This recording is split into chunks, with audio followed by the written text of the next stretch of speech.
क्योंकि questions repeatedly पूछे जाते हैं। सेशन आपको पसंद आए तो आप लाइक शेयर करते रहिएगा, और ये आपको टेलीग्राम पर लेट्स लर्न स्क्वाड, यहाँ पर नोट्स भी मिल जाएंगे सारे, और जो भी नई अपडेट होती है वो सारी चीज़ें, क्लास कब हो रही है कब नहीं हो रही है, पीडीएफ्स, ये सब मिल जाते हैं। क्वेश्चन नंबर 1 देखिएगा और जवाब दीजिएगा, है ना।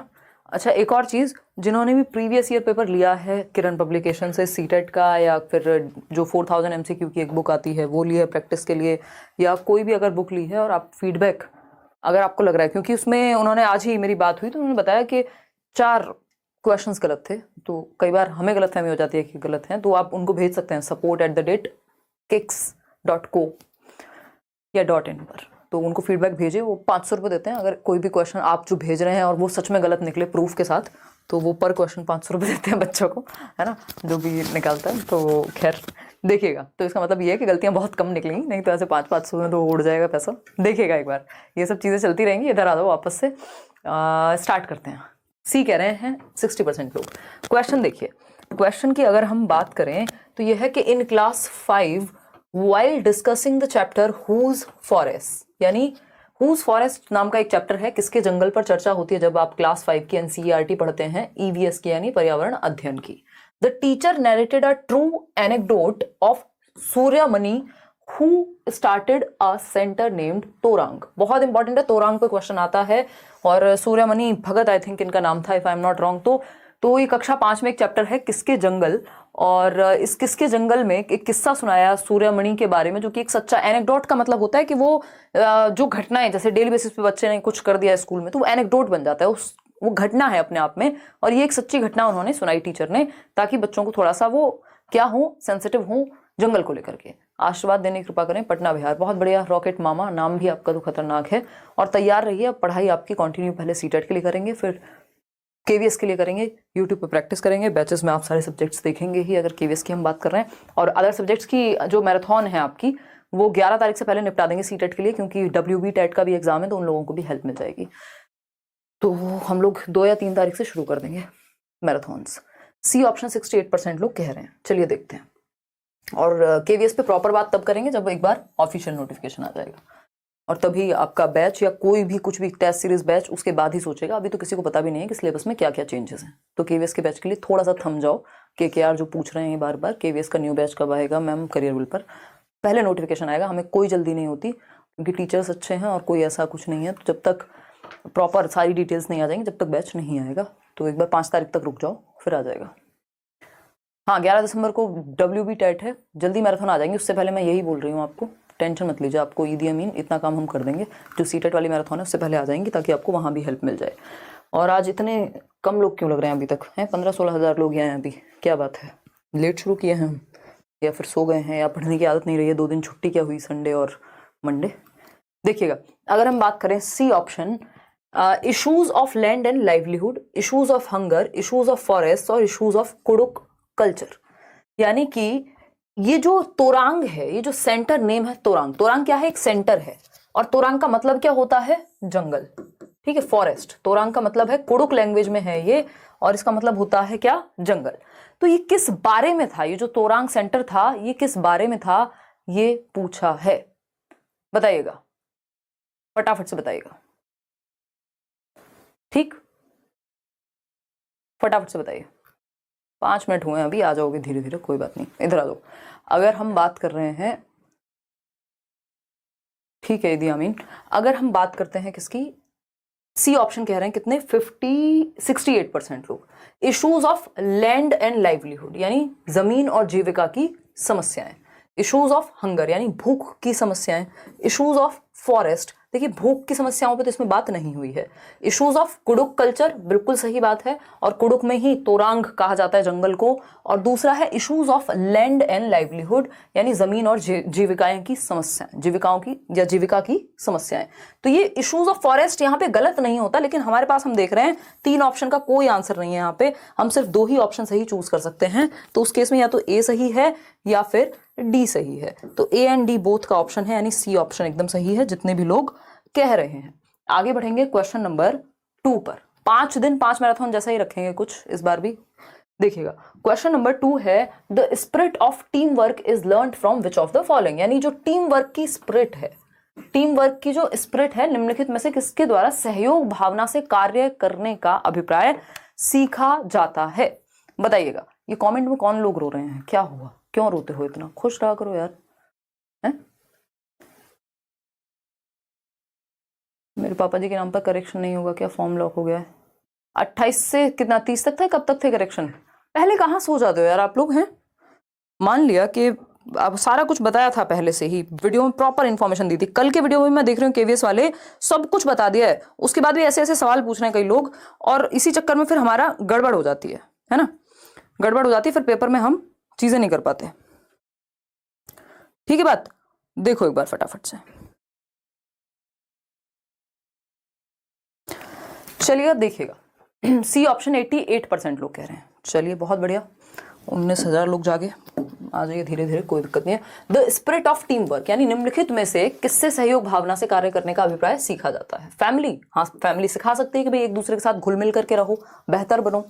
स्पोर्ट्स एंड फैमिली, हाँ दोनों सिखा सकते हैं। स्पोर्ट्स में भी क्या होता है? टीम वर्क होता है ना? आप जीत और हार को एक्सेप्ट करना सीखते हो, टॉलरेट करना सीखते हो सामने वाले का पर्सपेक्टिव, क्योंकि जरूरी नहीं है हर किसी की बात जो है आपकी बात को मतलब आपको ठीक लगे, तो उसको भी आपको थोड़ा सा टॉलरेट करना है, या अपने तरीके से सामने वाले की जो डाइवर्सिटी है उसको टॉलरेट करना है, उसका भी पता चलेगा। राय पूजा, अगर हम बात करते हैं फैमिली, सोसाइटी एंड स्पोर्ट्स, यानी परिवार, समाज और खेल, ये बात बिल्कुल सही है कि जो परिवार है, समाज है और खेल है यानी स्पोर्ट्स है, क्योंकि तीनों ही आ गए ना इसमें।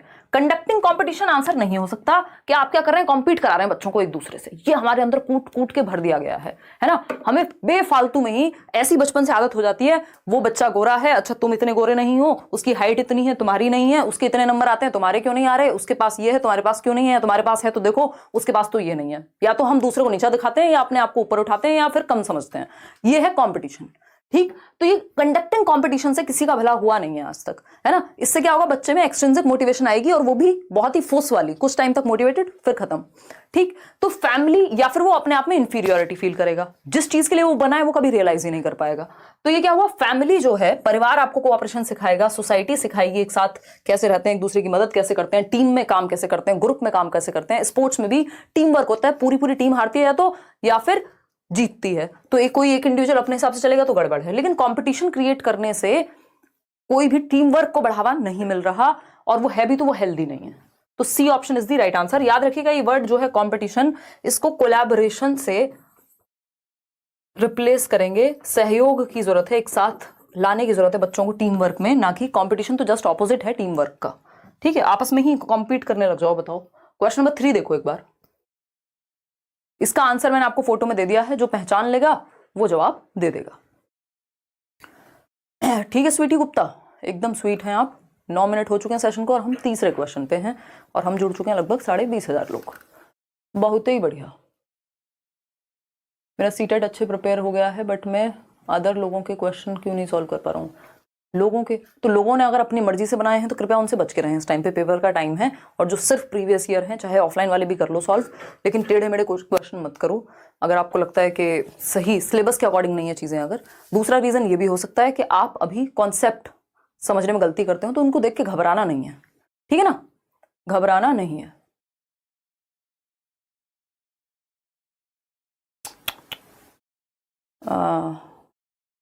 लक्ष्य, आई अंडरस्टैंड, ये बिल्कुल खतरनाक बातें हैं। शौर्य भी यहाँ बैठा हुआ है, तो मैं इस पर फोकस थोड़ा सा नहीं करूँगी इस बात पे। अपने आप में बहुत ही ब्रूटल केसेस हैं, अगर इस तरह की घटनाएं सामने आ रही हैं। बिल्कुल हम कह सकते हैं कि हम एजुकेटेड नहीं हैं, जस्ट लिटरेट हैं बहुत सारे लोग। एजुकेशन की जरूरत है सच में। देखिएगा, विच of the following is not a social insect, यानी कि सोशल इंसेक्ट का मतलब क्या, सामाजिक कीट नहीं है।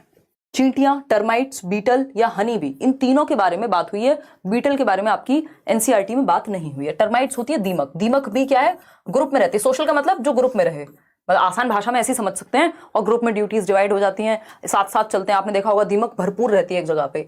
चींटियां भी एक के पीछे दूसरे चलती हैं, अगर आप एनसीईआरटी में पढ़ेंगे ये आपको समरी भी मिल जाएगी, तो ये भी ग्रुप में रहती है, यानी सोशल हो गई, सोशल इंसेक्ट। हनी बी क्या है, हनी बी भी ग्रुप में रहती है। आपने देखा है, पूरा बोला जाता है ना, मधुमक्खी का छत्ता बोलते हैं नॉर्मल भाषा में, तो ये क्या है, ग्रुप में रहते हैं पूरे, इनके बीहाइव्स होते हैं। लेकिन बीटल जो है, बीटल मतलब इसको झिंगुर कह लीजिए आप, या भृंग कह सकते हैं हिंदी में, ये है आपका बीटल, ये बेचारा सॉलिटरी या अकेला रहने वाला प्राणी है और जीव है, जो भी आप कहना चाहें इसको। ये ग्रुप में नहीं चलता। आपने देखे बहुत सारे बीटल उड़ के जा रहे हैं इधर से उधर, झिंगुर जो है, ऐसा नहीं होता ना, एक आध की किसी की आवाज आती है। तो ग्रुप में, ये सब ग्रुप में रहते हैं, चाहे वो चींटियां हो, दीमक हो, मधुमक्खी हो, लेकिन बीटल ग्रुप में नहीं रहता। तो C option is the right answer. अच्छा, एक और इसमें क्वेश्चन आता है ग्रुप को लेके। एक और इंसेक्ट है वास्प, जिसको हम एग्जैक्ट मेरे को याद नहीं है, भरड़ बोलते हैं आई थिंक, वो काट लेता है ना जो, तो वास्प भी ग्रुप में ही रहता है। ये भी पेपर में पूछा जा चुका है, तो हमें थोड़ा सा आइडिया होना चाहिए कि वास्प क्या होता है। आगे बढ़ते हैं, क्वेश्चन नंबर 4 देखिएगा क्या कहता है। क्वेश्चन नंबर 4 देखिए, Valsad town is located in which direction from Hyderabad Telangana state. यानी वलसाद शहर जो है वो हैदराबाद शहर यानी तेलंगाना राज्य के, जो कि ऑफकोर्स अब तेलंगाना में है, के सापेक्ष किस दिशा में स्थित है। याद रखिएगा, वलसाद आपके एनसीईआरटी में दिया हुआ है। अब जिन्होंने एनसीईआरटी नहीं पढ़ी उन्हें नहीं पता लगेगा।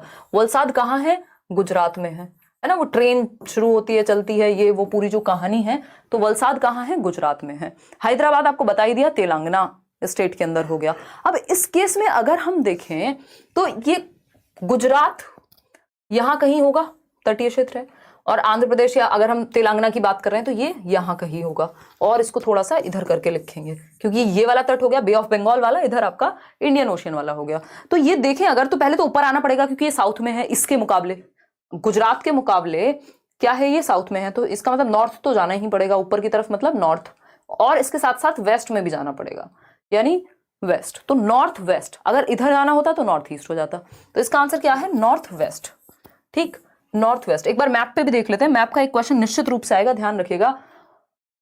देखिएगा, अगर हम बात करते हैं यहां, तो हमको पता है ये है तेलंगाना, हैदराबाद, ये आपको पीडीएफ मिल जाएगी, इससे रिवाइज कर लीजिएगा। और हमें पता है कि ये क्या ईस्ट में है, बे ऑफ बंगाल इसके बराबर में हम देख रहे हैं, इधर इंडियन ओशियन होगा, ठीक है ना। अगर अरेबियन सी, सॉरी, इंडियन ओशियन नीचे होगा। अगर हम बात कर रहे हैं यहां पे गुजरात की, तो ये सिंपल हम देख पा रहे हैं यहाँ पे तेलंगाना और गुजरात में कि तेलंगाना है यहां, और तेलंगाना से गुजरात तक जाने के लिए वेस्ट भी जाएंगे और नॉर्थ तो जाना ही है। तो नॉर्थ वेस्ट, पहले तो सबसे पहले कहां जाएंगे? ऊपर तो जाना ही पड़ेगा, और वेस्ट में भी। तो नॉर्थ वेस्ट में है तेलंगाना। ये क्या होगा? वेस्ट हो गया ना। ये ईस्टर्न आपके जो स्टेट्स हैं इधर हैं, साउथ ये है, ही नॉर्थ वहां है, तो क्या हो गया? एक तो नॉर्थ मतलब ऊपर, और वेस्ट, तो नॉर्थ वेस्ट। सिंपल आंसर इसका हो गया। कोई दिक्कत परेशानी इस बात को समझने में है अगर, तो बता दीजिए, अगर नहीं है तो भी बता दीजिए। अब आते हैं क्वेश्चन नंबर हम 5 पर। आज बिल्कुल एनर्जी नहीं थी, मैंने ऐप पे तो छुट्टी ही की हुई है, कल वहां मिलेंगे होपफुली। इतनी वीकनेस है भयंकर, और ऊपर से ये पैर मेरा। देखिएगा, बहुत ही बढ़िया। लाइक शेयर करना भी नहीं भूलना है भाई, वो भी करके जाना है। फर्स्ट टाइम है सीटेट का, मैंने नोट्स आपके पढ़े हैं, क्लास भी देख रही हूँ, पर कल मॉक लगा तो 83 ही आए। मुझे बहुत नर्वसनेस हो रही है स्वीटी। अभी तो जस्ट 3 सब्जेक्ट के आपको नोट्स मिले हैं, और अगर 3 सब्जेक्ट के नोट्स मिले हैं और अभी क्लास देखना शुरू किया है तो उसमें 83 कोई बुरा स्कोर नहीं है। अभी 2 सब्जेक्ट के नोट्स और मिलेंगे आपको, मैथ्स और ईवीएस के, तो ये स्कोर बढ़ जाएगा। और रिपीटेडली प्रैक्टिस करना नहीं छोड़ना है इस टाइम पे। अगर नंबर आपका कुछ भी आ रहा हो मॉक में, मॉक कर रहे हो तो बस इसलिए करो कि आपको प्रैक्टिस हो जाए, वहाँ पे 2.5 घंटे आप टाइम मैनेज कर सको। अब ज़्यादा मत सोचो कि नंबर कितने बढ़ा लूँ या क्या कर लूँ। जिन्होंने बहुत तैयारी की हुई है वो सोच सकते हैं ऐसा कुछ। देखिएगा, सी ऑप्शन कह रहे हैं 89% लोग। समझते हैं क्या कहानी है। Which of the following currency, यानी क्या, कौन सी मुद्रा is used in Abu Dhabi, यानी आबू धाबी में किस मुद्रा का प्रचलन है। बहुत बार क्वेश्चन पूछा हुआ है आबू धाबी की करेंसी के ऊपर, फटाफट से बताइएगा। डॉलर है, रुपीज है, दिरहम है, या टका है।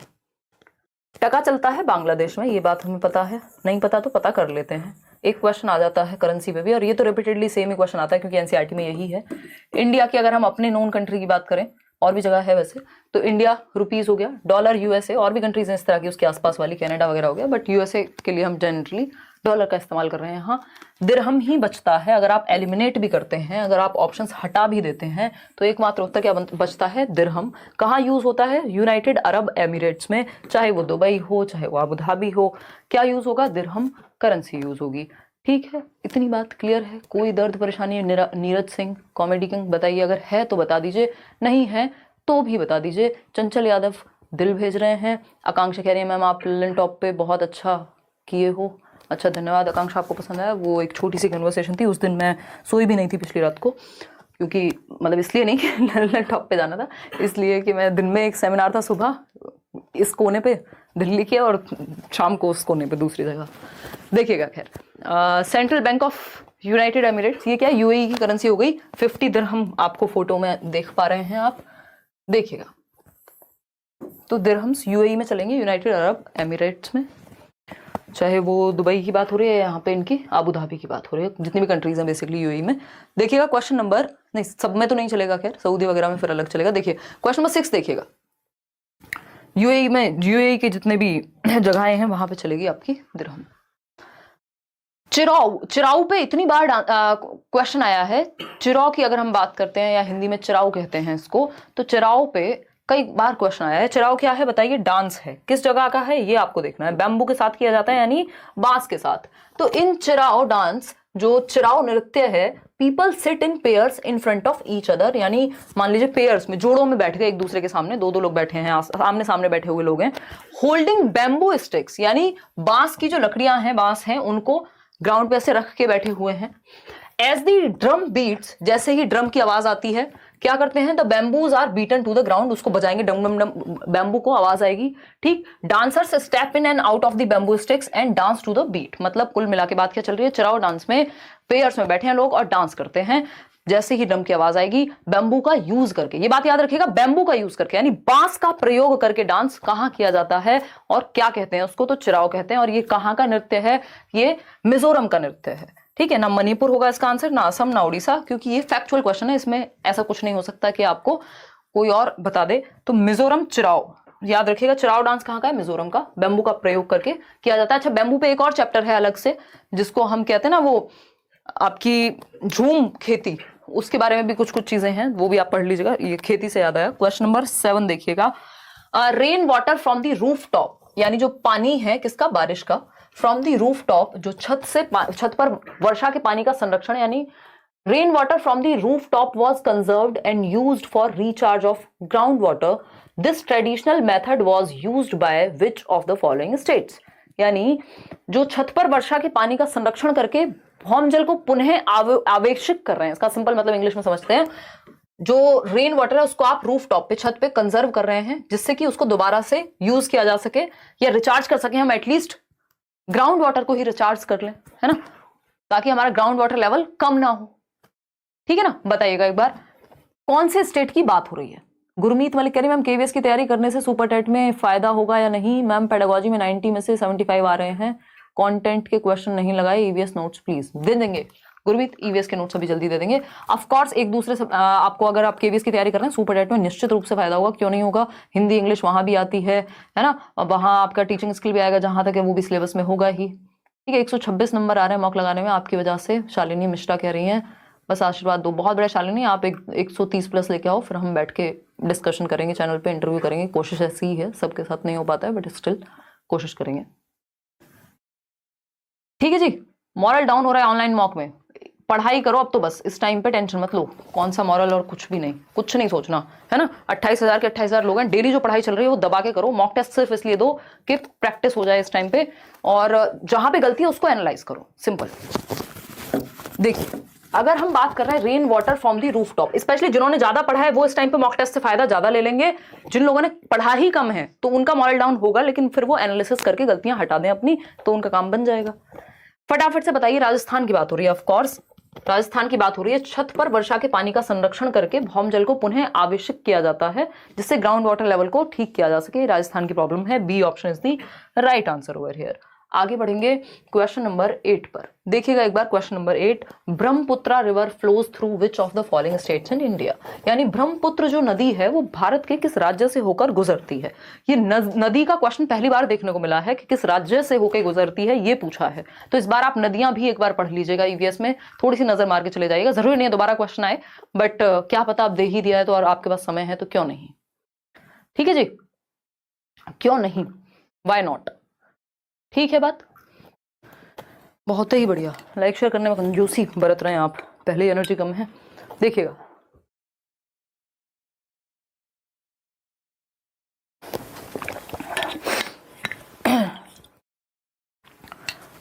क्वेश्चन नंबर 8 का आंसर दे रहे हैं सी। पानी पी ले भाई, कफ, और नहाओ रात को, कोल्ड ड्रिंक पियो बेटा। ब्रह्मपुत्र रिवर कहां से बहेगी, सी ऑप्शन कह रहे हैं 62% लोग, अरुणाचल प्रदेश एंड असम, बिल्कुल ये फैक्चुअल क्वेश्चन हो गया, इसमें मैं और आप अभी कुछ नहीं कर सकते। बाकी गंगा कहाँ से निकलती है ये सब भी एक बार देख लेना, क्योंकि ये ऐसा पहली बार ही हुआ है, अदरवाइज ऐसे रिवर्स पे क्वेश्चन नहीं आता ईवीएस में। तो एक आध क्वेश्चन क्या पता टपक जाए, ये भी हर सेट में नहीं आया, किसी एक आध ही सेट में आया इस तरह का क्वेश्चन। क्वेश्चन नंबर 9 देखिएगा, family plays an important role in socialisation, यानी जो परिवार है वो सामाजिकरण की भूमिका में, कि हम समाज के नियम कायदे कानून तौर तरीके, कोई घर में आता है नमस्ते करते हैं, पानी देते हैं, बिठाते हैं, बेइज्जती नहीं करते हैं, बड़ों की बातें सुनते हैं, मतलब समाज में क्या चीजें एक्सेप्टेबल हैं क्या नहीं, ये सब जो हम सीखते हैं, परिवार इसमें इंपॉर्टेंट रोल निभाता है। क्योंकि आप सीधा प्रकट जो है भगवान से या जहां से भी कहाँ होते हैं, परिवार में होते हैं दुनिया में, पड़ोसी के यहाँ नहीं, अपने परिवार मतलब फैमिली के अंदर। तो फैमिली आपको सिखाती है कि क्या चीजें डिजायरेबल हैं और कैसे बिहेव करते हैं सबसे पहले, बाद में दुनिया सिखाती है, स्कूल सिखाता है। तो in this regard the family is an agency of, यानी परिवार जो है वो कैसा माध्यम है, परिवार कैसा माध्यम है ये हम सबको पता है। फैमिली क्या है, प्राइमरी सोशलाइजेशन, प्राथमिक सामाजिकरण का उदाहरण है। पीएफ से याद रख लीजिएगा, फैमिली प्राइमरी होती है, सिंपल, बाकी सब कुछ सेकेंडरी है या ऑप्शन पे डिपेंड करेगा। स्कूल हमेशा सेकेंडरी होगा। और सोशलाइजेशन की प्रक्रिया जन्म से मृत्यु तक चलती है, जन्म से पहले नहीं चलती, इन्फेंसी से ही शुरू होती है, क्योंकि हम पेट के अंदर तो नहीं सीख रहे होते कैसे किसको पानी देना है, किसको नमस्ते करनी है। तो प्राइमरी सोशलाइजेशन फैमिली के द्वारा होगा। सेकेंडरी क्या होगा, सेकेंडरी होगा आपका स्कूल के द्वारा। क्वेश्चन नंबर 10 देखिए, क्योंकि जब आप 3 साल के कम से कम हो जाते हैं तब तो प्ले वे जाएंगे। क्वेश्चन नंबर 10 देखिए, many movements have endorsed the need to save the environment, यानी वातावरण को बचाने की कई मुहिम चली है, कई आंदोलनों को समर्थन मिला है। ये एनसीईआरटी का सवाल है। Who amongst the following played a crucial role in the चिपको आंदोलन ऑफ 1970s, यानी निम्नलिखित में से किसने 1970 के चिपको आंदोलन में निर्णायक भूमिका निभाई, यानी चिपको मूवमेंट का हीरो कौन था, या हम कहें किसने ज्यादा बेहतर काम किया चिपको मूवमेंट में। तो वंदना शिवा हैं, सुंदरलाल बहुगुणा हैं, मेधा पाटकर हैं, या बाबा आमटे हैं। तो हम सब ने सुंदरलाल बहुगुणा की स्टोरी जो है वो ईवीएस में पढ़ी है, एनसीईआरटी में। जिन्होंने नहीं पढ़ी थोड़े दिन रुक जाओ, थोड़े दिन मतलब दो दिन, परसों आपको मिल जाएगा, कल तो मेरे टाइपिस्ट अवेलेबल नहीं है, परसों जहां तक आपको ईवीएस के नोट्स मिल जाएंगे शाम तक। तो सुंदरलाल बहुगुणा इंग्लिश में पहले से शेयर किए हुए हैं, एक बार इतने उनको पढ़ लेना। सुंदरलाल बहुगुणा की अगर हम बात कर रहे हैं तो इन्होंने चिपको मूवमेंट, जिसमें पेड़ को पकड़ के लोग खड़े हो जा रहे थे और बहुत सारी चीजें हुई थी।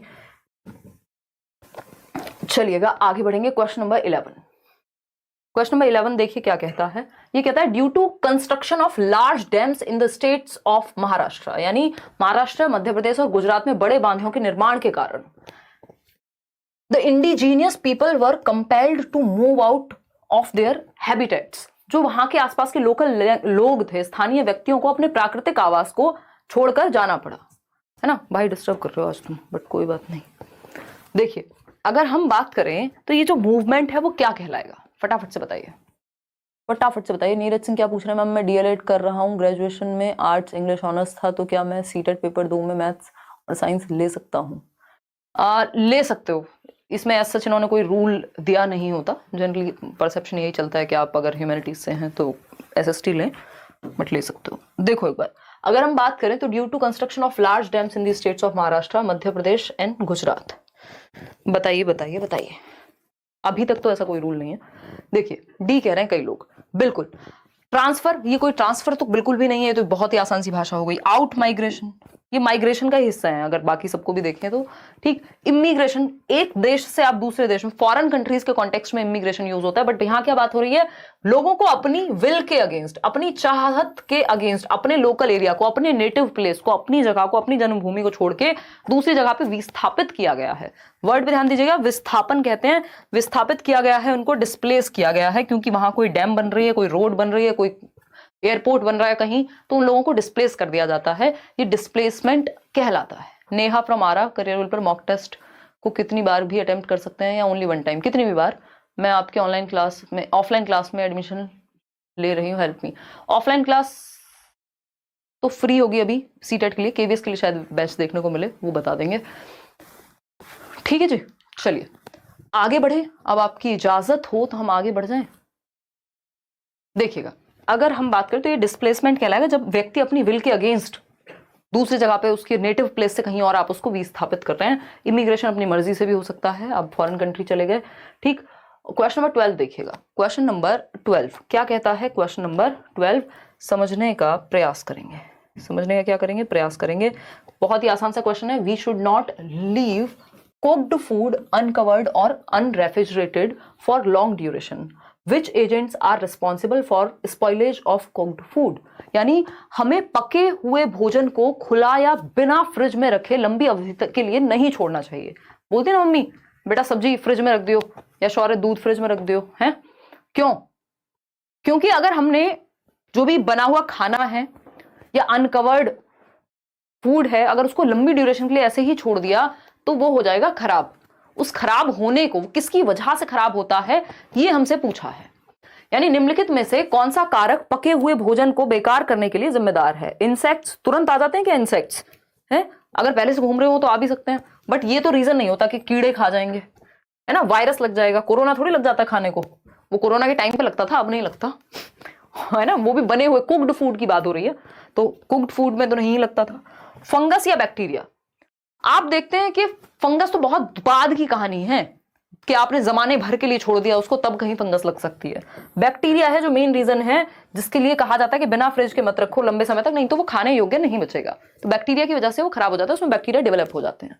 ठीक है जी, तो आंसर है इसका डी, ना कि फंगस, क्योंकि बात हो रही है कुक्ड फूड को ज्यादा देर तक आप अनकवर्ड या अनरेफ्रिजरेटेड क्यों नहीं छोड़ते, ढक के रखते हैं चीजों को, क्योंकि बैक्टीरिया डेवलप हो जाते हैं। क्वेश्चन नंबर 13 देखिए, क्वेश्चन नंबर, और आपने देखा होगा अनकवर्ड रहने पे या ऐसे ही छोड़ देने पे बिना फ्रिज में रखने में अगर आप भूल जाएं तो सब्जियां खराब हो जाती हैं, फिर अगले दिन आपकी डांट पड़ती है या आप किसी की डांट लगाते हैं अगर आप खुद मम्मी हैं तो, है ना, है दूध फट जाता है जिसको हम कहते हैं खराब हो जाता है, फिर पनीर बना के खा जाते हैं उसको कई लोग, है ना। Let's start study. Poonam ma'am, मैं सीटेट फॉर्म में इंस्टीट्यूट पिन कोड की जगह यूनिवर्सिटी पिन कोड डाल दिया हूं, तो क्या इसे करेक्ट करना होगा? और सिग्नेचर थोड़ा सा तिरछा हो गया। तिरछा से तो कोई दिक्कत नहीं पड़ता, क्लियर है, बट क्लियर है, बस तो क्लियर दिख रहा है तो कोई दिक्कत नहीं है। बात रही इसकी आपके पिन कोड की, तो वो करेक्ट कर सकते हो मेरे ख्याल में आप कॉलेज का, और नहीं भी हो रहा है तो किसी को फर्क पड़ नहीं रहा है, गलती हो सकती है उसमें, वो उतनी बड़ी चीज़ नहीं है, बट हाँ उसको चेंज कर लेना अगर एडिटिंग का ऑप्शन है तो एक बार चेक कर लो। नोट्स हिंदी में दें, सीडीपी में हिंदी में बहुत कम है। सरकार हिंदी में दे दिए हैं नोट्स, ऑलमोस्ट हिंदी में ही हैं वो नोट्स, और जो लास्ट चैप्टर है वो ट्रांसलेट होके आ जाएगा जल्दी ही। अभी सीडीपी के तो इंग्लिश के नोट्स देने बाकी हैं, सीटेट के इस बार हिंदी में पहले दिए हैं आपको, इवन बाइलिंगुअल ही है वो। The date of packaging is mentioned on every packed food item because, यानी प्रत्येक भोज्य पदार्थ के पैकेट पर लिखा होता है। मान लीजिए आप मैगी भी ला रहे हैं जो कि कोई बहुत अच्छा भोज्य पदार्थ नहीं है, है ना, या कोई भी आप खाने की चीज ले रहे हैं, एक उस पर पैकेट पे लिखा होगा कि कब तक चल पाएगा, है ना, इसकी एक्सपायरी डेट क्या है। व्यक्तियों पे नहीं लिखा होता है, इसलिए व्यक्तियों की कोई एक्सपायरी डेट नहीं होते, वो कभी भी टपक जाते हैं। तो ये क्या हुआ, ये सिमेंटिक्स का उदाहरण है। जब आप इंग्लिश पेडागोजी पढ़ेंगे कि लोग एक्सपायर नहीं होते, चीजें एक्सपायर होती हैं, तो अगर आप व्यक्ति के कॉन्टेक्स्ट में कह रहे हैं फलाने एक्सपायर हो गए, दैट मीन्स आप सिमेंटिक मिस्टेक कर रहे हैं, सिमेंटिकली गलत है आपका वाक्य। अब ये हमने ईवीएस में क्या पढ़ लिया, इंग्लिश को पढ़ लिया, इसी को हम इंटरडिसिप्लिनरी अप्रोच या इंटीग्रेटेड फॉर्म में पढ़ना कहते हैं, कि एक सब्जेक्ट से दूसरे सब्जेक्ट को जोड़ दें। ए ऑप्शन कह रहे हैं 61% लोग। चलिए देखते हैं, every food item has their own self life, shelf life होती है बेसिकली हर एक फूड लाइफ आइटम की, ठीक बात है। During processing and packaging of food items some preservatives are used, कह सकते हैं। फिर आता है after certain period some pathogens develop in it to spoil, या फिर we should not consume expired food items. क्या कहना चाहेंगे आप सभी, ये बताइएगा, 1 मिनट रुकिएगा।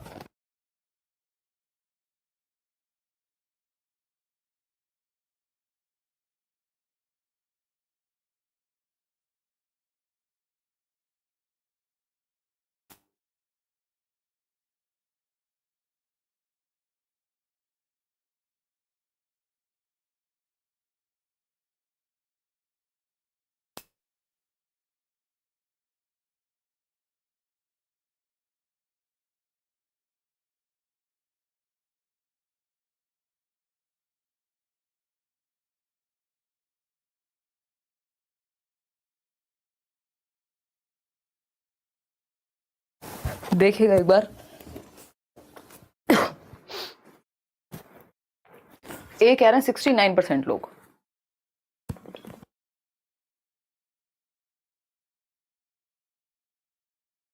आज थोड़ा पेशेंस से काम लीजिएगा, स्लो ही चल रहे हैं। देखिए अगर हम बात करते हैं किसकी, 13th क्वेश्चन की, तो क्या कहता है ये, सिंपल बात थी कि हम पैकेजिंग मेंशन्ड होती है, हर एक पैकेट पे मेंशन्ड होती है कि आपका पैकेट कब तक चलने वाला है या पैक कब से हुआ है, इवन ये भी है ना। तो प्रत्येक भोज्य पदार्थ के पैकेट पर उसे पैक बंद करने की तिथि दी जाती है कि पैकेज्ड फ्रॉम इतने, और मतलब मैन्युफैक्चरिंग डेट और उसके बाद आपका एक्सपायरी डेट, दोनों चीजें होती हैं। ठीक है ये बात, ठीक है ना। बीएड सेकंड ईयर के लिए प्रावधान रहेगा क्या? सेकंड ईयर के लिए कोई प्रावधान नहीं रहेगा आस्था, है ना। आपको बेकार में होप देने का कोई फायदा नहीं है। बाकी अभी जल्दी आ जाएंगी, अभी केवीएस के थोड़े से क्वेश्चन साइड रख लो, 5 तारीख तक रुक जाओ, सारी बातों का जवाब मिल जाएगा, है ना। अभी पढ़ाई कर लो इतने बस। Every food item has their own shelf life. हाँ, एक शेल्फ लाइफ होती है। अगर पैकेजिंग डेट नहीं पता होगी तो पता कैसे लगेगा कि, मान लीजिए पैकेज डेट होती है कई बार कि इतने तारीख को मैन्युफैक्चर हुआ 21 नवंबर 2022 को, और फिर लिखा हुआ 6 महीने बाद तक बेस्ट यूज हो पाएगा, तो इसका मतलब शेल्फ लाइफ इसकी कितनी हुई? 6 महीने हुई, जब तक ये अपना जीवन पूरा करेगा। बात तो सही है, ट्रू है। During processing and packaging of food items some preservatives are used. यानी जब आप पैक कर रहे हैं और प्रोसेस कर रहे हैं तो कुछ प्रिजर्वेटिव्स यूज किए जाते हैं, ये भी बात सही है। अगर हम बात कर रहे हैं after certain period some pathogens develop in it to spoil it, यानी कुछ निश्चित समय के पश्चात इसमें रोगाणु उत्पन्न हो सकते हैं। हाँ बिल्कुल सही बात है, तो इसलिए पता तो हो कि कितना टाइम हो गया है। We should not consume expired food items. सारी ही बातें सही हैं, प्रिजर्वेटिव्स होते हैं और जरूरी नहीं है कि वो लंबे समय तक रह पाए, जिसकी वजह से वो जीवित रह पाता है कुछ टाइम तक। तो ये सारी बातें सही हैं, यानी ABCD कोई भी नेगेटिव नहीं है यहाँ पे। जब नेगेटिव नहीं है तो आंसर हो गया ए ऑप्शन। आगे बढ़ेंगे, क्वेश्चन नंबर 14 देखिएगा एक बार। क्वेश्चन नंबर 14, ईवीएस उतना मुश्किल नहीं आता जितना आप सोच रहे हैं। देखिएगा, अगर एनसीईआरटी की समरी और वहां से पेडागोजी को समझ लिया है। आस्था मैंने आपका जवाब दे दिया है। बीएड भी जरूरी रहेगा क्या? PRT और TGT, हाँ वो तो अभी आप दे सकते हैं, अभी का जो नोटिस है उसके अनुसार भर तो सकते हैं आप। क्या कह रहे हो भाई मॉक टेस्ट के बारे में? मॉक टेस्ट कैसे दें? करियर ऐप पर चले जाइए, वहां आप मॉक टेस्ट दे सकते हैं, है ना। पेड सीरीज भी है, बट वो बैच में जितने लोग हैं उनके लिए फ्री है, उनको अलग से नहीं लेनी है। और बाकी लोगों के लिए वो 99 में है, फ्री भी है कुछ मॉक टेस्ट, तो उसमें शायद 20-30 टेस्ट कुछ हैं, एक बार चेक कर लीजिएगा। सी ऑप्शन कह रहे हैं 56% लोग, या जिस भी वेबसाइट से आपको ठीक लगे। In order to prevent the mosquitoes proliferation many methods are suggested, find out a method which does not check, ध्यान रखिएगा does not लिखा है, does not check the breeding of mosquitoes among the following, यानी मच्छरों के प्रजनन की रोकथाम के लिए कई विधियां प्रस्तावित की जाती हैं कि कैसे मच्छर जो है ब्रीड होने से या और बढ़े ना, उसके लिए रोकथाम हो। इसके लिए कुछ कई विधियां प्रयोग में लाई जाती हैं, जिसमें से आपको यह पहचानना है कि कौन सी वो विधि नहीं है जो मच्छर की ब्रीडिंग के रोकथाम में यूज होती होगी। फटाफट से बताइए। सी ऑप्शन कह रहे हैं 62% लोग। पहला ऑप्शन है keep changing the water from the cooler at least twice in a week. तो ये तो तरीके होते हैं कि भैया मच्छर जमाना हो जाए, डेंगू का मौसम चल रहा है तो जल्दी जल्दी पानी बदलते रहो, एक जगह पे इकट्ठा मत होने दो एंड ऑल, ठीक है ना। अमृता बिहार आरा से क्या सीटेट क्वालिफाई करके दूसरे स्टेट में जैसे यूपी में हाँ कर सकते हैं टीचिंग के लिए अप्लाई, ज्यादातर जगह में। कुछ जैसे हरियाणा में अभी इन्होंने रोक लगा दी है, बाकी देखते हैं। अभी तक भी ज्यादातर स्टेट्स में सीटेट चल जाता है। बी ऑप्शन है put fish in the ponds and water logging areas so they eat the mosquitoes larva, यानी कि आप जो फिश हैं उनको ऐसे तालाब वगैरह में छोड़ दीजिए जहां पे वो मॉस्किटो के लार्वा को खा जाएं। चलो ये भी एक सही तरीका है जिससे ब्रीडिंग रुक जाएगी, मच्छर नहीं फैलेंगे, मलेरिया रुकेगा। यूज ऑफ मॉस्किटो नेट्स, तो ये तरीका मच्छरों की ब्रीडिंग के लिए नहीं है, हमारे जैसे लोगों को खुद को बचाने के लिए कि मच्छर तो भैया अपनी जगह रहेंगे, वो तो घूमेंगे फिरेंगे, मजे करेंगे, अपने आप को मल्टीप्लाई करेंगे, ब्रीड करेंगे, लेकिन अगर आपको जीवित रहना है तो आप क्या लगाते हैं? मच्छरदानी का प्रयोग करते हैं, मॉस्किटो नेट्स का प्रयोग करते हैं। आज भी गांव में, शहरों में बहुत सारी जगह पे यूज होता है ना। तो मॉस्किटोज को प्रिवेंट करने के लिए नहीं है, खुद को बचाने के लिए। इससे ब्रीडिंग प्रिवेंट नहीं हो रही कि वो बच्चे नहीं देंगे या आगे अपनी प्रजाति नहीं बढ़ाएंगे, ऐसा कुछ नहीं है, प्रजनन नहीं रोकता ये, ठीक है ना। तो ये सी ऑप्शन ही गलत है, और गलत है इसलिए सही है। किस कॉन्टेक्स्ट में गलत है? जो क्वेश्चन ने पूछा था उसके हिसाब से गलत है ये, ठीक। Spray oil if water has collected at any place, यानी तेल और उसमें वो फंस के मर जाते हैं, ऑक्सीजन की सप्लाई कट हो जाती है। ये वाली कहानी भी हमने मलेरिया के बारे में पढ़ी है, या मच्छरों को रोकने के बारे में। तो डी भी सही था, लेकिन सी ही गलत था। क्वेश्चन नंबर 15 देख करके जवाब दीजिएगा फटाफट से। Doctors advise diarrhoea patients to drink plenty of boiled and cooled water having a pinch of salt and sugar because, यानी दस्त के रोगियों को चिकित्सक परामर्श देते हैं, सलाह देते हैं कि वे अधिक मात्रा में उबालकर ठंडा किया हुआ पानी जिसमें चुटकी भर नमक तथा थोड़ी सी चीनी मिला लें, जैसे ORS का घोल टाइप, उसमें भी यही होता है ना, नमक और चीनी का ही वो एक तरह से मेजरली, और भी कुछ छोटी मोटी चीजें होती हैं। उसका रीजन पूछा है, बताइएगा फटाफट से बताइएगा। कर दो ना, अगर मिसमैच है तो कर दो ना चेंज। भाई अगर आपको लग रहा है कोई गलती आपसे हुई है तो सीटेट के फॉर्म में किस बात का आलस है? अगर वो गलती चेंज हो सकती है तो उसको क्यों नहीं करेंगे? भाई जो गलती चेंज नहीं हो सकती उसको छोड़ देंगे, जो हो सकती है उसको तो चेंज कर देंगे ना, उसमें पूछना ही नहीं है कुछ, उसके पैसे थोड़ी लग रहे हैं करेक्शन के।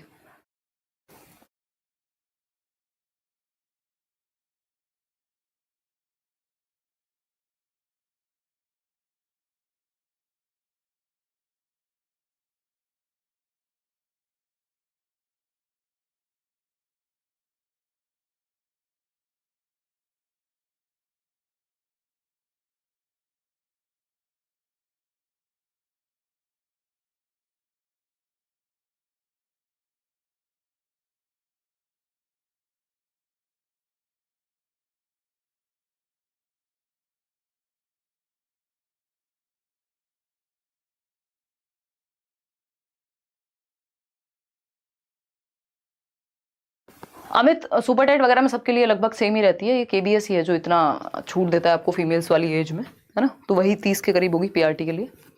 अगर हम बात कर रहे हैं डॉक्टर्स की, तो डॉक्टर्स एडवाइस जो डायरिया पेशेंट है जिसको दस्त हुए हैं कि भैया ठंडा करो गर्म पानी को और फिर उसमें शुगर और सॉल्ट चुटकी भर मिला दो। चुटकी भर शुगर और सॉल्ट की कीमत तुम क्या जानो मच्छर बाबू, आई मीन डायरिया बाबू। देखिए ऑप्शन नंबर ए बहुत ही वाहियात डायलॉग था।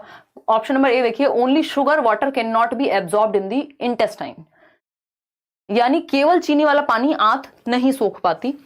May be combination of sugar and salt can be easily absorbed, ये बात तो बिल्कुल सही है कि भाई जब कुछ भी नहीं पच रहा तो एटलीस्ट शुगर और सॉल्ट का कॉम्बिनेशन पच जाएगा। Boiling water makes the water germ free, ये बात भी बिल्कुल सही है कि जो बॉइलिंग वाटर है, जो उबला हुआ पानी है, वो जीवाणु रहित हो जाता है। आप देखते हैं कि अगर कहीं पे पानी साफ सुथरा अवेलेबल नहीं है, कभी आपका आरओ खत्म हो जाए तो आपके घर में माता जी या कोई भी समझदार व्यक्ति क्या कहेगा कि भाई पानी को उबाल के पी लो तो सारे जर्म्स जो हैं वो मर जाएंगे।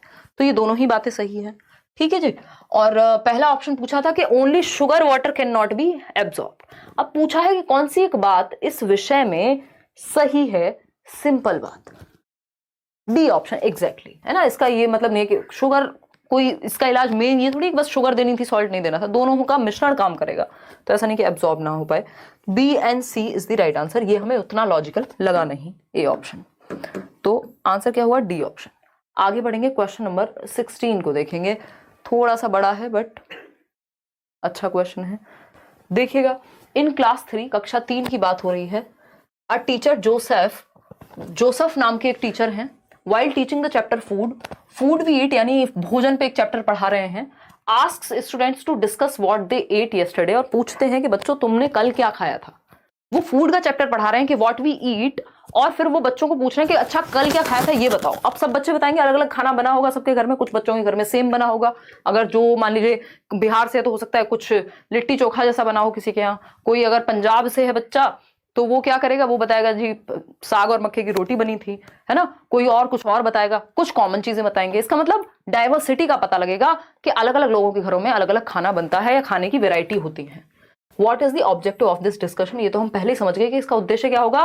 एक फूड पे इस तरह का क्वेश्चन आता ही इसी के आसपास वाला, sharing with peers what they ate, यानी साथियों के साथ खाना। क्यों खाना पचेगा नहीं, ये वो वाली बात थोड़ी गर्लफ्रेंड फोन में लाके बता रहे हैं अच्छा बाबू ने खाना खाया, अच्छा क्या खाया ये भी बता दो, ऐसा थोड़ी कि नहीं पचेगा। भाई पच जाता है बच्चों को खाना, कोई दिक्कत नहीं होने। हाँ 130 प्लस का टारगेट रखो आदित्य, बिल्कुल ठीक है ना। तो ऐसा नहीं है, sharing with peers what they ate कि अपने साथियों के साथ साझा करना उद्देश्य है ना, कि पच नहीं पाएगा अगर साथी को नहीं बताया कि कल क्या खाया था, तो ये फालतू बात हो गई। Sharing aspects on food diversity, यानी भोजन की विविधता के पहलुओं को साझा करना, बात तो सही है, फिर भी देखेंगे इससे बेहतर ऑप्शन भी अवेलेबल हो सकता है। सी ऑप्शन कहता है sharing what is balanced diet. यहां ऐसी तो कोई बात नहीं हुई कि न्यूट्रिएंट्स के बारे में बताने के लिए कहा हो कि बैलेंस डाइट की बात हो रही है, इससे बेहतर तो यहां पे यही है। डाइवर्सिटी में भी तो बैलेंस डाइट हो सकती है जिसमें सारी चीजें हो। Sharing what is normal to eat, मतलब ये भी कोई बात हुई, अलग अलग चीजें बताएंगे बच्चे। शेयरिंग एस्पेक्ट्स यानी भोजन की विविधता के पहलुओं को साझा करना कि भैया विविध बच्चों के घरों में विविध चीजें बनी होंगी, डिफरेंट डिफरेंट चीजें बनी होंगी, different different types of food क्या करता है, एग्जिस्ट करता है, ठीक है ना। अब तो एसएसटी के लिए आपको थोड़ा प्रीवियस ईयर आरती, थोड़ा अक्कड़ बक्कड़ बम्बे वो, और अगर एनसीईआरटी की समरी मिल जाए कहीं से तो वो पढ़ लीजिए। तो इसका आंसर क्या हुआ? B option. क्वेश्चन नंबर 17 देखिए, क्वेश्चन नंबर 17 पढ़िएगा, क्या पूछता है पहले जानेंगे। इन क्लास 4 यानी कक्षा 4 की जब हम बात कर रहे हैं, chapter 5 Anita and the honey बीज, अनीता और मधुमक्खियों का नाम का एक चैप्टर है, आपने पढ़ा होगा, ये बिहार में मधुमक्खी पालन के बारे में बात करता है। A true story of Anita Kushwaha has been narrated highlighting her as a girl star. तो एक ट्रू स्टोरी इसमें हाईलाइट की गई है अनीता कुशवाहा के बारे में, जो कि एक गर्ल स्टार हैं। What is the most appropriate objective of such an initiative, यानी कि कक्षा 4 में 5वां अध्याय है अनीता एवं मधुमक्खियों के बारे में, जिसमें अनीता कुशवाहा की एक सच्ची कहानी बताई गई है, जिसका वर्णन एक बालिका सितारा के रूप में उजागर किया गया है। यानी जो अनीता कुशवाहा है उनको हम स्टार गर्ल के रूप में देख रहे हैं यहाँ पे, और उनकी कहानी सुन रहे हैं। इसके पीछे उद्देश्य क्या है बताइएगा। पहला ऑप्शन है showing how girls are happy and underline the much needed support to them, यानी दर्शाना की लड़कियां कैसे खुश होती हैं, उनको प्रोत्साहित करने पर अत्यधिक बल देना। तो क्या सारी लड़कियां मधुमक्खी पालन करके ही खुश हो जाएंगी? हैं, ये तो वही वाली बात होगी जो लोग टिप्स दे देते हैं कि भैया ऐसे 4 चीजें ये करो, इससे लड़कियां बढ़ जाएंगी, इससे लड़के बढ़ जाएंगे, इससे ये हो जाएगा, उससे वो हो जाएगा। सब पे कैसे लागू हो सकती है सेम बात? Individual differences are there. तो सारी लड़कियां मधुमक्खी पाल के खुश होंगी, ये किसने कहा? बी ऑप्शन है शोइंग, फिर ऐसे लोग चप्पलें खाते हैं। बी ऑप्शन है showing girl power is dynamic and speaks volumes about equality and empowerment, यानी यह दर्शाना कि नारी शक्ति, बालिका शक्ति किस प्रकार गतिशील है, यानी डायनामिक है गर्ल पावर, और वॉल्यूम्स में हम इस बारे में इक्वालिटी और एम्पावरमेंट के बारे में बात कर रहे हैं। चलिए ठीक है। Showing how girls are ignorant and need guidance, क्या इसमें नेगेटिव बात हुई? गर्ल स्टार कह के ये कह रहे हैं हम कि वो इग्नोरेंट है और उसको गाइडेंस की जरूरत है? ऐसी कोई बात नहीं हो रही, हम तो बच्चों को अप्रिशिएट कर रहे हैं।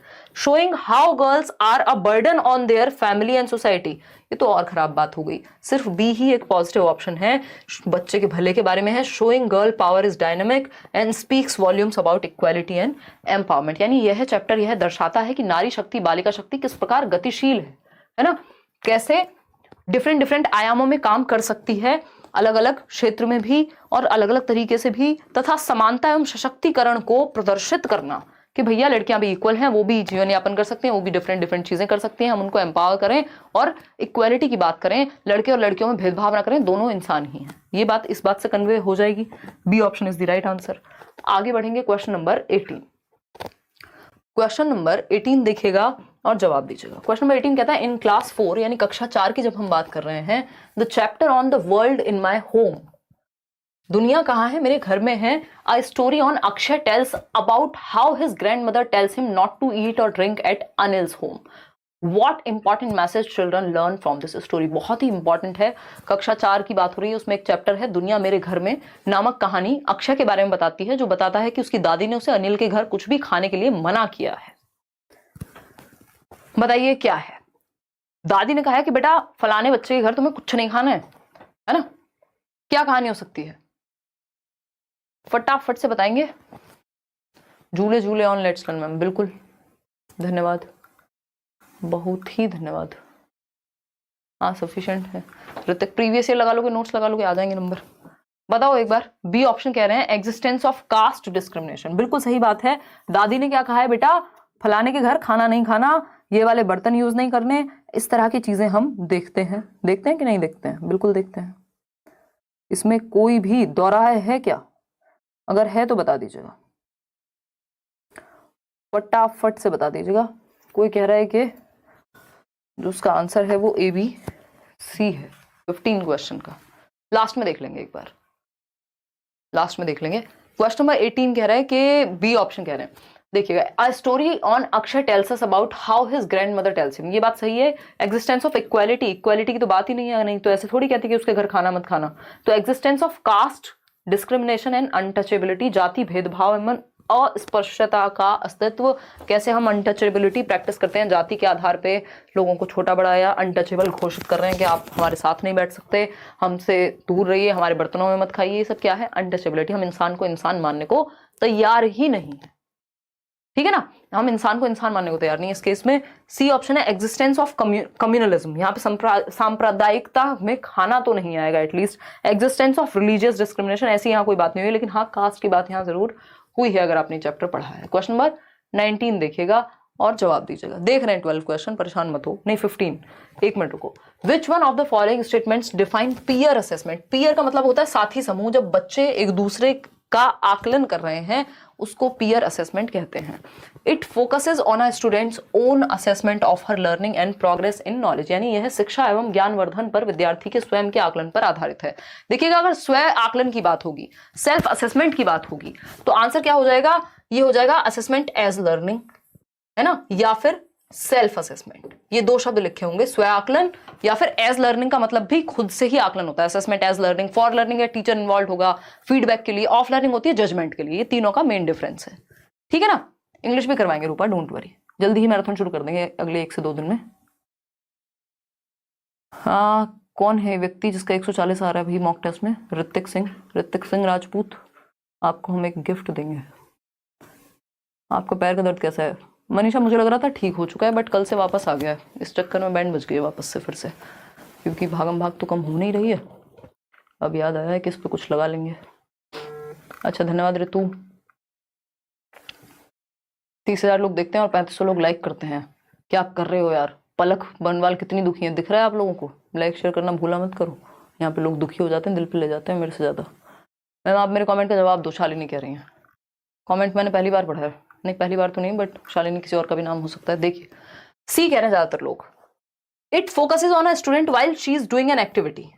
तो ये तो ऑब्जर्व कर रहे हैं, इसमें पीयर कहाँ है? साथी समूह, क्लासमेट्स चाहिए। पीयर का मतलब क्लासमेट्स से मान लिया करो, या उसके दोस्त हो सकते हैं बच्चे के, ठीक है, लगभग सेम एज के लोग। It focuses on students assessing other students in pairs और इन ग्रुप्स। ये बात बिल्कुल सही है कि पीयर असेसमेंट का मतलब ये अकेला तो होगा नहीं बच्चा, यानी ग्रुप्स में होगा या पेयर में होगा एटलीस्ट, ठीक है ना। तो बच्चों का आकलन किसमें? ग्रुप्स में, उनके पीयर्स ही, अदर स्टूडेंट्स ही, विद्यार्थी एक दूसरे का आकलन जब कर रहे हैं, जिसका मतलब पीयर असेसमेंट है, सहपाठी आकलन है। It focuses on the learning and progress of group students, group of students. देखो, ग्रुप ऑफ स्टूडेंट्स की तो टीचर भी कर सकता है असेसमेंट। ग्रुप ऑफ स्टूडेंट का मतलब पीयर असेसमेंट नहीं होता हमेशा। पीयर का मतलब है जब साथी एक दूसरे को, टीचर नहीं, बच्चे ही एक दूसरे को असेस कर रहे हैं। तो C option is the right answer in terms of peer assessment. आगे बढ़ेंगे, क्वेश्चन नंबर 20 देखिएगा। अगर हम बात करते हैं क्वेश्चन नंबर 20 की, तो इसमें आंसर क्या है? इन क्लास, आंसर बोल रही हूँ, क्वेश्चन क्या है? In class 3 chapter work we do, जो काम हम करते हैं, जो 6th थीम है आपकी ईवीएस की, 6 थीम है ना, the story of Dipali is to focus on, यानी कक्षा 3 के अध्याय हम चीजें कैसे बनाते हैं, दीपावली की कहानी, दीपावली नहीं है, दीपाली है ना, दीपाली की कहानी किस पर केंद्रित है? डिग्निटी ऑफ लेबर पर। या फिर अगर हम बात करते हैं, बैच के लिए रुक जाओ यार, हाँ अभी भी कर सकते हो join, the concept of equal pay for equal work, CTET की बात कर रही हूँ अगर कोई पूछ रहा है तो, the concept of gender bias in house hold work, या फिर द कॉन्सेप्ट ऑफ प्रोफेशन। तो इसका सिंपल, अगर आपने ये कहानी पढ़ी है तो concept of gender bias in house hold work, वो बच्ची जो है वो बड़ी है सबसे घर में, क्योंकि वो फीमेल है तो सारी जिम्मेदारी वो निभा रही है, उसको पढ़ने का भी मौका नहीं मिल रहा। तो ये जेंडर बायस का उदाहरण है कि कैसे हम घरेलू कामकाज में सिर्फ लड़कियों को ही समझते हैं कि घरेलू कामकाज सिर्फ लड़की का ही काम है। तो ये जेंडर बायस का उदाहरण है, सी ऑप्शन। क्वेश्चन नंबर 21 देखिएगा, जवाब दीजिएगा। थोड़ा सा लेंदी है बट पढ़ सकते हैं अगर आप थोड़ा सा एफर्ट लगाएंगे तो। आज से तैयारी शुरू की है, 130 प्लस लाना है, but with BEd, regular internship और रोज टीएलएम बनाना पड़ता है, क्या करूं, कैसे करूं?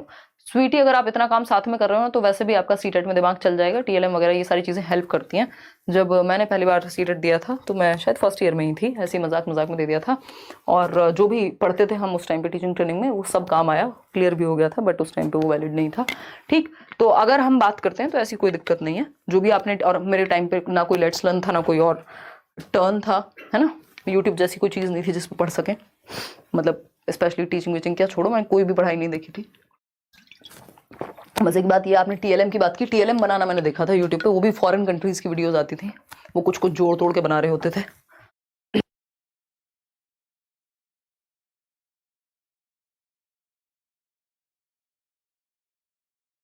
तो ये रेगुलर बीएड वालों को तो सहायता मिलेगी ही सीटेट में फॉर श्योर। देखिएगा, सी ऑप्शन कह रहे हैं 74% लोग, समझिएगा।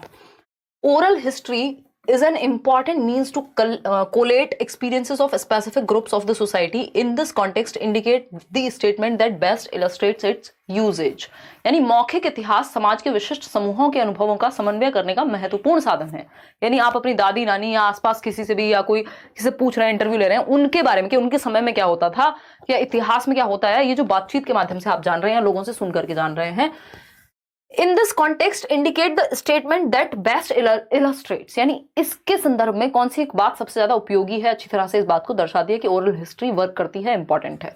तो पहला ऑप्शन है teacher asks students to orally learn historical facts about India's independence. देखो ओरल हिस्ट्री का मतलब ये कतई नहीं है कि आप ओरली रट के जवाब दे रहे हो टीचर को, ठीक है, पहली बात तो ये हुई, तो ये गलत हो गया। Teacher asks students to give an oral presentation of India's history.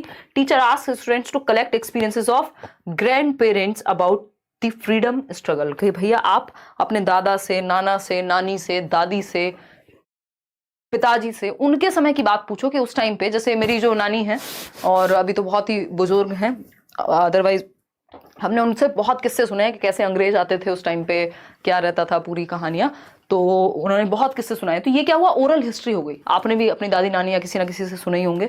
अगर आपकी थोड़ी अब पता नहीं इसको किस्मत कहेंगे, जो भी कहना चाहें, अच्छी रही होगी, ठीक है।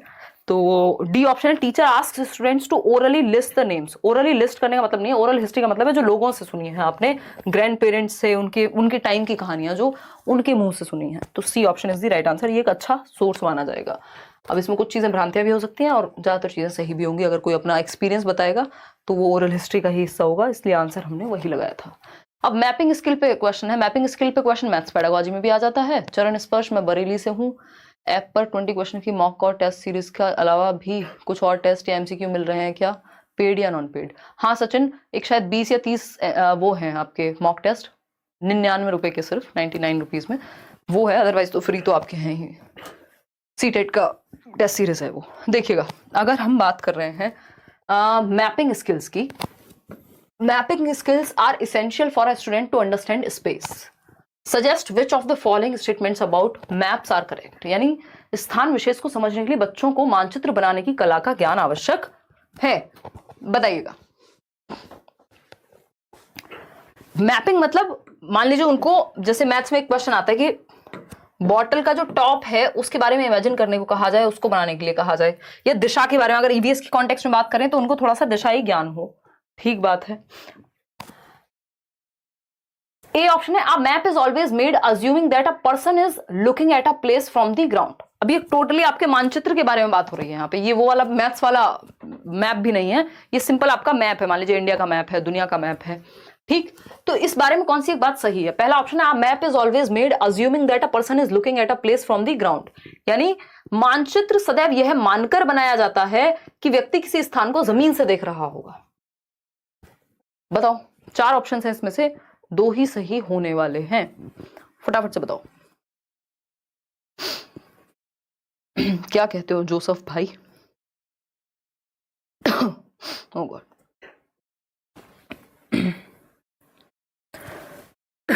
बी कह रहे हैं 48% लोग। अब map is always made, B का मतलब हो गया आपका ये वाला। चलो देखते हैं कि हमेशा looking at a place from the ground, कि आप ग्राउंड से किसी प्लेस को देख रहे हो उसका मैप बना दोगे, तो ये जरूरी तो नहीं है। We use symbols to show objects, walls, roads, ये बात भी सही है, हम सिंबल्स यूज करते हैं। आपने देखा होगा मैप में सड़क होती है तो उसका अपना एक वो होगा, नदी होगी तो उसका अपना एक सिंबल होगा, ऑब्जेक्ट्स को दिखाने के लिए, घर को दिखाने के लिए, किसी और चीज को दिखाने के लिए अलग अलग सिंबल्स का प्रयोग होता है, अगर आपने मैप देखा है। We measure actual distances and depict the same, यानी हम एक्चुअल डिस्टेंस को मेजर करते हैं। ऐसा हो सकता है कि आपको इंडिया का मैप दिखाया गया हो और जैसे आपने मैप पे देख लिया हो और उसमें देखा हो कि अच्छा ये इतने सेंटीमीटर दूर है, यहाँ पे महाराष्ट्र पहुंच गए 2 मिनट में, तो इसमें एक्चुअल डिस्टेंस तो कवर नहीं हो पाता, सिंबॉलिक डिस्टेंस है अगर देखा जाए तो। दिशा बता देगा ये, लेकिन एक्चुअल डिस्टेंस कैसे बताएगा map? The north in a map is always towards the top margin, यानी जो नॉर्थ होता है, जो उत्तर दिशा होती है, वो हमेशा टॉप मार्जिन पे होती है, यानी ऊपर की तरफ। आपको पता ही है ना ये तो, अगर आप एक मैप देख रहे हैं तो इतना तो सिंपल ही है कि टॉप पे नॉर्थ होगा, ये बॉटम में साउथ होगा, ये तो फिक्स ही होता है हमेशा, इधर ईस्ट और वेस्ट। क्या वही आवाज किसकी है ये? देखिएगा, तो नॉर्थ और साउथ, तो नॉर्थ क्या है, टॉप पे होगा हमेशा, ये बात हमने देखी है लगभग हर एक मैप में। सही है ये बात या गलत है? बी ऑप्शन 56% लोग कह रहे हैं, यानी वी यूज सिंबल्स टू, बिल्कुल सिंबल्स का हम प्रयोग करते हैं ऑब्जेक्ट्स और वॉल्स और रोड्स को दिखाने के लिए। नॉर्थ मैप के हमेशा मार्जिन पे होता है, टॉप मार्जिन पर लिखा होता है, आपने देखा भी होगा, एन लिखा होता है छोटा सा, ठीक है जी। जो भी आप मैप लाते हो वो बड़े बड़े से लगाने के लिए, तो बी और डी सही लग रहे हैं। लेकिन ये assuming that a person is looking at a place from the ground, ऐसा थोड़ी किसी बिल्डिंग का ही बना रहे हैं कि ग्राउंड से खड़े होकर के देख रहा है एक व्यक्ति। तो इसमें आंसर बिल्कुल आप सही कह रहे हैं, बी और डी ही बन रहा है, यानी बी ऑप्शन है वो, बाकी ए और सी गलत है। आगे बढ़ेंगे, क्वेश्चन नंबर 23 देखिएगा। क्वेश्चन नंबर 23 देखिएगा क्या कहता है, which of the following is the best resource to discuss. अब अगर तू नहाया बेटा रात को तो बहुत खतरनाक पिटाई होने वाली है तेरी, है। हम क्या पढ़ते हैं, चाइल्ड सेंटर्ड एजुकेशन सिर्फ पढ़ाते हैं। मुझे भी कोल्ड होने को तैयार, मुझे तुरंत कोल्ड हो जाता है, बिल्कुल नहाने का टाइम नहीं बचा। शौर्य बीमार पड़ जाएगा, पेपर है सुबह। देखिएगा यहाँ होली दिवाली नहा के भी कोल्ड हो रहा है, सर्दी लग रही है, बुखार जैसा फील हो रहा है, तुझे क्यों 2-2 बार नहाना है बता। देखो एक बार, डी ऑप्शन 60% लोग कह रहे हैं यहाँ पे।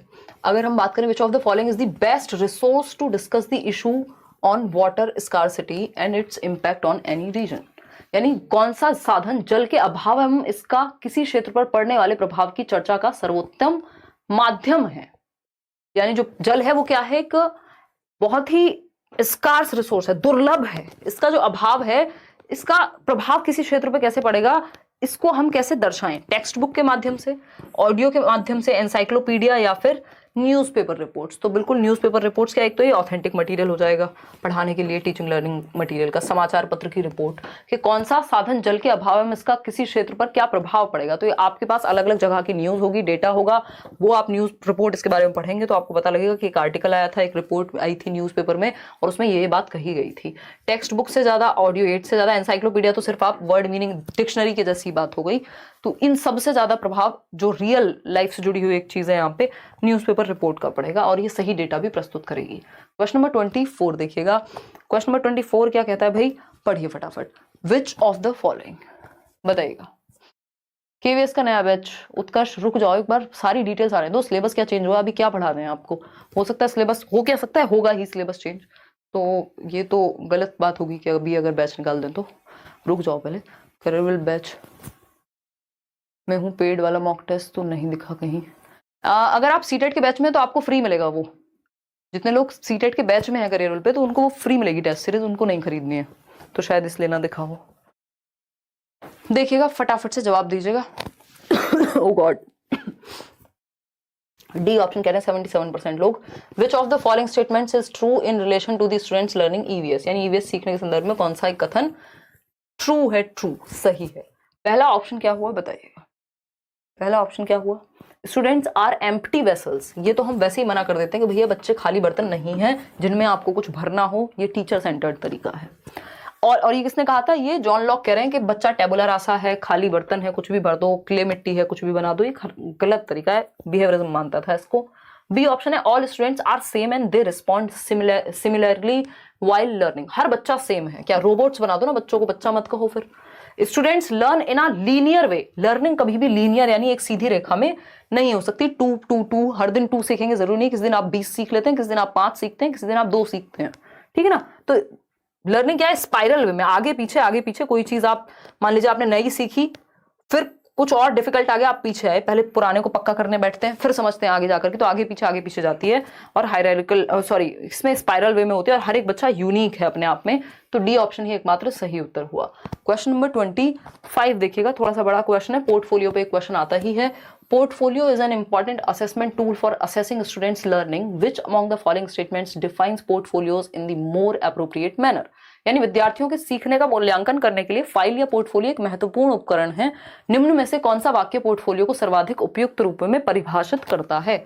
एक बात हम याद रखेंगे, पोर्टफोलियो यानी जैसे मॉडल्स जाते हैं या कोई एक्टर या एक्ट्रेस है या आप भी हैं, मान लीजिए शादी कर रहे हैं और उसमें जो आप एल्बम बनवा रहे हैं वो एक तरह का पोर्टफोलियो है जिसमें आपकी बेस्ट फोटोज, या फिर वो एक इवेंट के बारे में बता रही हूँ, अच्छा फेरों पे ऐसे दिख रहे थे आप, है ना, विदाई पे खुश होते जा रहे थे, है ना, या फिर आने पे बहुत दुखी थे कि आज तो शादी हो ही जाएगी, तो एंट्री पे आपकी, तो अलग अलग इवेंट्स के फोटोज हैं और बेस्ट कलेक्शन है उनका, ठीक है ना, क्लियर है बात। तो बताइए एक बार, पोर्टफोलियो क्या है, चरणों में होगा, एक अलग अलग स्टेप्स में होगा, या मैं कहूं एक over the period of time होगा, पूरी शादी को कवर कर लिया, ठीक है जी, तो वो और बेस्ट कलेक्शन है बच्चे के वर्क का। तो ये क्या है देखते हैं। Information is gathered about students in natural settings. It could be based on teachers' observation about students in the course of teaching. हो सकता है, बट पोर्टफोलियो में आप चीजें लगाते हैं, सिर्फ ऑब्जर्व नहीं की जाती, उसमें डेटा भी होगा, पिक्चर्स भी होंगी। It involves collection and analysis of data undertaken once a period of time. Once a period of time नहीं, over the period of time, अलग अलग चरणों में। अभी कल परसों भी ऐसा ही क्वेश्चन हमने किया था। सी ऑप्शन है systematic way of recording specific behaviour that helps focus attention on particular aspects, यानी स्पेसिफिक इंफॉर्मेशन को सिस्टमैटिक वे में रिकॉर्ड करना, और सिर्फ व्यवहार को, क्यों, उसका काम और भी चीजें हो सकती हैं। Collection of a students work, exactly, सिर्फ बिहेवियर नहीं, उसने जो भी काम किया है उसको आप कलेक्ट करते हैं। कोई बहुत प्यारी ड्राइंग बनाई है, उसको आप पोर्टफोलियो की फाइल में लगा लेंगे, ठीक है, over a period of time, कि थर्ड में इतनी सुंदर ड्राइंग बनाई थी, ये किया था, कोई गाना गाया था, सीडी रख ली उसकी। Usually day to day work और selection of the students best piece of work, या तो डे टू डे वर्क, क्योंकि over the period of time तो डे टू डे वर्क से भी कलेक्ट हो सकता है कि इस दिन कुछ अच्छा काम किया, या फिर जो भी उसका बेस्ट वर्क है उसको कलेक्ट किया पोर्टफोलियो के तहत।